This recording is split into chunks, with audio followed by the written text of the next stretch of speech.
Yo, it's good. Again, I know it's been a minute since I've dropped, but like, who cares for real? It's not that big of a deal, right guys? Right?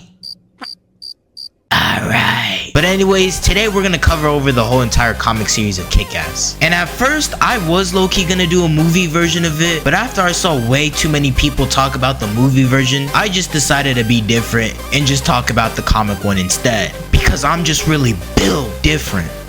But anyways, let me stop stalling and let's get into the story. So the story starts off with this guy in a Falcon-like costume standing on top of a skyscraper building. He leaps off the building, and while he's free falling through the air, he says wings to manual. But little does Buddy know, he does not have Jarvis installed in his suit. Actually, if we look closer, this shit looks nowhere near like an Iron Man suit. And at most, this suit probably costs like 50 bucks. So I have no clue as to why he's giving this suit commands. He tries to activate the suit again and nothing is still happening. So this is when he realized that he's severely fucked up. Because in the next page, he ends up crashing into this car and ends up just dying.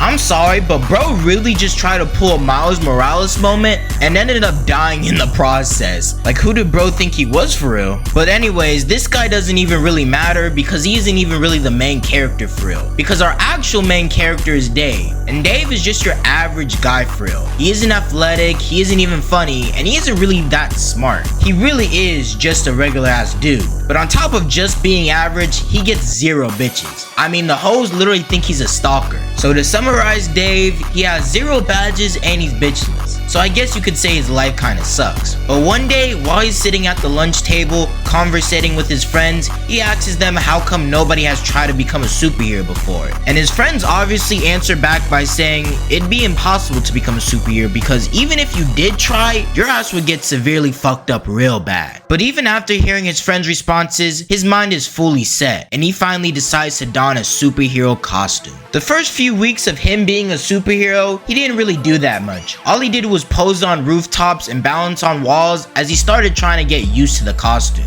He didn't really do any crime fighting. And would he really be a superhero if he didn't start fighting crime? No. So one day, he saw a couple of these guys doing graffiti on the wall. So he grabs this metal rod from his back and starts swinging. And I'm convinced that Dave right here might have been on the spectrum a little bit. Because there's 3 of them and only 1 of him. And he decided to just say fuck it and just fight these guys anyways, knowing his ass is just about to get jumped. But Dave continues fighting until one of the guys weaves out the way and kicks him right in the nuts, forcing him to fall to the ground. And then in a desperate attempt, he grabs his glass bottle from near him and then smashes the guy's head in. And as the fight continues on, Dave eventually gets overswarmed and these guys just stomp him out, leaving him severely beaten and bruised. And after getting beaten up, one of the guys decides him getting a quick ass whooping isn't enough and just comes in and puts a knife straight into his stomach. Nah, this is actually crazy to think about, but this is Dave's first time on the job and bro's already about to get killed. The 3 guys would then run away from the scene and Dave tries walking away that way he can find help, but just when you think his luck can't get even more shittier, he ends up getting hit by a car. Like bro, do you know how unlucky you need to be for this shit to happen to you? Like I'm actually convinced Dave might just have that Peter Parker luck because this doesn't happen to normally anybody. And the craziest part about all this too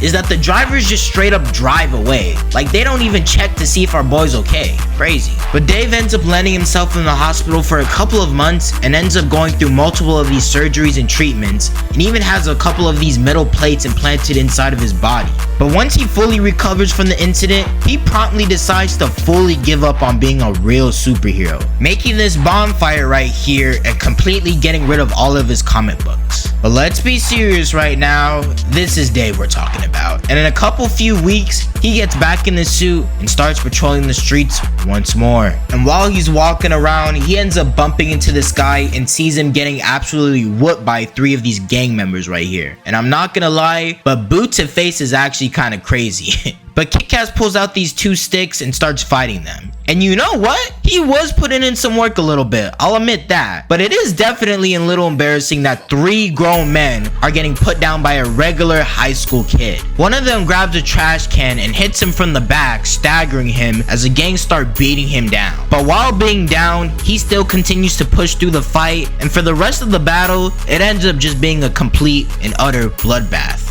Everyone's getting their hits in, but Dave specifically does the most damage here. And as everyone watches in awe and complete shock, he manages to run out all 3 of the guys and save the dude that was getting jumped. So everybody celebrates Kick-Ass's victory, but while this is happening, there was this one guy who was recording the whole fight and decides to post it on the internet, which leads the fight to absolutely explode in popularity. So now, Kick-Ass is basically famous. Everyone knows who he is, and they're basically treating him like a celebrity. We go back to our boy Dave, and he's feeling himself. Bro was finally moving like somebody instead of nobody. He was so confident, in fact, that it looked like Katie was actually interested in him for a minute. But actually, there were just school rumors of him being a gay prostitute. And I guess Katie overheard this and felt bad, so now she decided to befriend Dave. Which means, yes, he is in fact the gay best friend. But shit bro, Buddy could just pull out the gay best friend method. We then see Dave as Kick-Ass again, entering into this apartment complex looking for a guy named Eddie. He then comes across this big ass dude and asks him if he's Eddie, but he responds with no and says that Eddie's actually inside the room right now. So the security guard lets Kick-Ass inside, and then Kick-Ass asks Eddie if he could please stop with the prank phone calls. And for some reason, bro just randomly started pressing Kick-Ass for no reason, asking him what's he gonna do if he doesn't stop. And as tension starts to heat up, Kick-Ass grabs his spray can and sprays Eddie right in the eyes, temporarily blinding him. But then he gets hit with a glass bottle, falls over, and then the security guard from before would grab him and slam him into the wall, pinning him down. Now Eddie grabs his broken bottle trying to finish off Dave, but before he could do that, he gets impaled from behind. Now I'm not gonna show the next page because if I do, I know my ass is gonna get fully demonetized, but the person who stabbed Eddie was this girl named Mandy. And to keep it short and simple, she kinda just murders everybody in that room. And after she finishes off everyone, Kick-Ass threatens her with a can of pepper spray. And I don't want to be that guy, but I think he's gonna need a little bit more than just pepper spray, considering she just killed everybody in that room. Mandy leaves the apartment complex and Dave attempts to follow her, but we all know he's not like that. And after seeing her jump across 2 buildings, Buddy decided to pack his bags and send his ass straight back home. But hold up, before we continue any further, why the hell is Big Daddy in this comic series built like Mr. Incredible? Actually, not even Mr. Incredible. Man's got the whole Kingpin build on him. Like he looks nowhere near like his live action counterpart. But anywho, we go back to Dave in his home trying to track down some information on Big Daddy and Hit Girl, but they're completely anonymous and he ends up just finding nothing. We then focus on the mafia boss and they talk about the incident that happened last night ago on Hit Girl and Big Daddy killing everybody in the apartment complex. And the boss is mad, reasonably so, because they're basically getting slimed out by a 10-year-old girl and a guy named Big Daddy. So he tells his crew to find them and take them out for good. So then we go back to Hit Girl and Big Daddy and they're moving like Batman and Robin, interrogating people. Except they low-key be going a bit too far sometimes because they deadass shoved this guy in a compressor machine and crushed him to death. Had his ass looking like mashed potatoes. Crazy. Like if Hit Girl and Big Daddy ever catch you lacking, then you might as well just start praying because you're about to get cooked. We then go back to Dave and it turns out that a new hero called Red Mist has popped up and he's taken over the popularity of Kick-Ass. And Dave is pissed off that he's getting overshadowed by another hero, so he emails Red Mist about something and the next day, him and Red Mist meet up. They start talking and it turns out that Red Mist is actually a big fan of Kick-Ass and asks him if he wants to do a team up tonight. He says yes and Red Mist shows him the Red Mist mobile as these two start driving around the city. And while these two are driving, Kick-Ass is slowly starting to befriend Red Mist, just from the simple fact that Red Mist is actually a pretty chill guy. Like not even 5 minutes ago, this man Dave was hating on Red Mist. Now he fucks with him? The switch up is mad crazy. But after patrolling the streets, the two then stumble upon a burning building. Dave runs inside the building in order to save this woman's baby called Charlie, and while the building is falling apart, the two manage to enter inside the apartment and realize that Charlie was in fact not a baby, he was just a kitten. And before these two could even escape the building, the apartment would then collapse and would get our heroes stuck under the rubble. But luckily, just in time, they would be saved by the firefighters, as Red Mist and Kick-Ass saved the day. Now we see Dave in his room, chilling until Hit Girl and Big Daddy pull up, and it turns out that these two need the aid of Kick-Ass to take down the boss of bosses. But he says no because he's a superhero and superheroes don't kill. But they do not give a single flying fuck and tells them that if he doesn't join them, then they're gonna expose his secret identity. And I'm over here just scratching my head, wondering why do they even need this guy on their team? I mean, do they not know who this man is? This guy Dave might be the biggest fraud in comic book history, right next to Mark Grayson from Invincible. Dave meets up with Red Mist again and tells him about the whole situation with Big Daddy and Hit Girl, but also he tells them to join the group. So Red Mist decides to join the team, and the two duos are seen here walking towards the meetout. And after they reach the meetout, it turns out that they've been caught in a trap because the Mafia managed to find out Hit Girl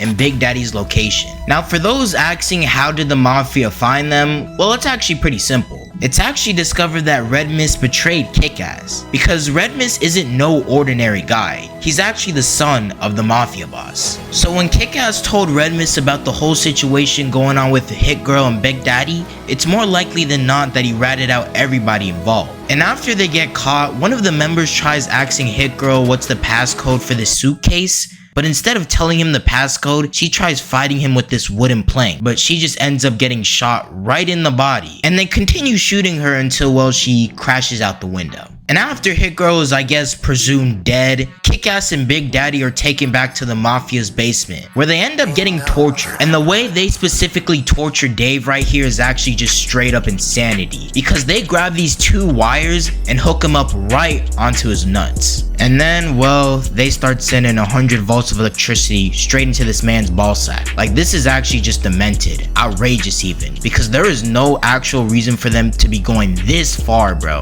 The Mafia then bring in Big Daddy, and he reveals the truth, the reason why he's been doing all this in the first place. And it turns out that bro was just a regular guy like Dave, who hated his life and was really into comic books. So eventually, he had the amazing idea to trick his own daughter into believing that her mother was killed by the Mafia, and that her and her dad needed to avenge her mom. And the sole purpose behind him doing all this was for his daughter to have an exciting and not boring life. Which is kind of pointless now because, well, his daughter's like 6 feet underground. But after he finishes explaining everything, the rest of the moms grab the suitcase and leave. Then one of the men grabs him and then puts a gun right to his head, finishing him off. And yes, for those asking, this is gonna be our final time seeing Big Daddy. Dave formulates a plan and purposely rage baits the gang members into beating him up as he tries his best to stall for time. And once the gang members were finished beating on him and we're gonna kill him off, the lights go pitch black and Hit Girl pops out of nowhere and starts taking out all of the men. And once Dave turns back on the lights, all the men are down for the count. Now Hit Girl and Dave go after the Mafia boss in the attempt to finally take him down and finish this fight once and for all. Descending down into the elevator in the deep floors, they wait for their final fight to begin.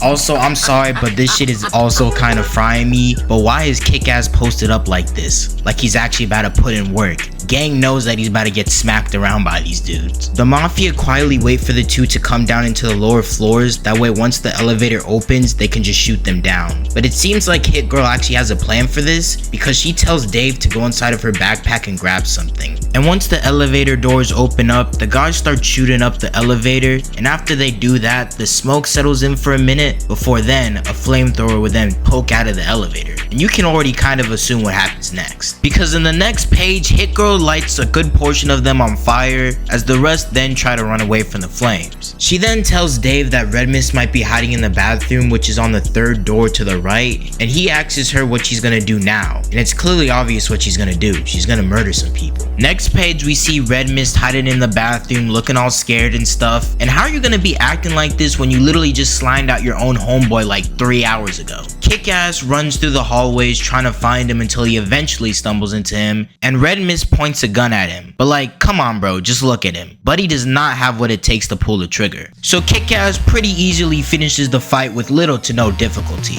I mean, all bro really did was hit him with this wooden stick, and he was pretty much out for the count like that. we go back to Hit Girl being an absolute menace and taking down these goons right here. Like, this girl doesn't even know her multiplications yet, and she's catching straight bodies. Like, she might be on the same level as Damian Wayne being the Robin. In the kitchen, the boss and the rest of the crew are hiding until they see a bunch of heads rolling across the floor. And bro, why is he scolding these guys acting like their heads aren't literally detached from their body? Like, I'm pretty sure they're not listening right now, buddy. But Hit Girl pulls up and stabs these two security guards before then getting grabbed from behind and smacked around with this hammer. And it looks like plot armor stopped kicking in, cause now it looks like she's actually getting folded. But Dave luckily manages to reach Hit Girl in time and points the gun to the boss. And the boss is like, he's bluffing, he's not actually gonna shoot. But Dave right here does something very unpredictable that I never thought he would do, or even think about for that matter. Because he shoots him right in the nuts. Hey yo, I'm not gonna lie though, like, what is with this comic and nuts? Like, it's kinda strange. While the boss is in agonizing pain, this little bastard right here, Hit Girl, grabs a nearby knife kitchen and lunges it right in his head, finishing him off for good. But then this idiot right here, after just seeing his boss get killed, decides to still finish the job instead of just running away. But she grabs these two guns right here and airs out the whole entire room.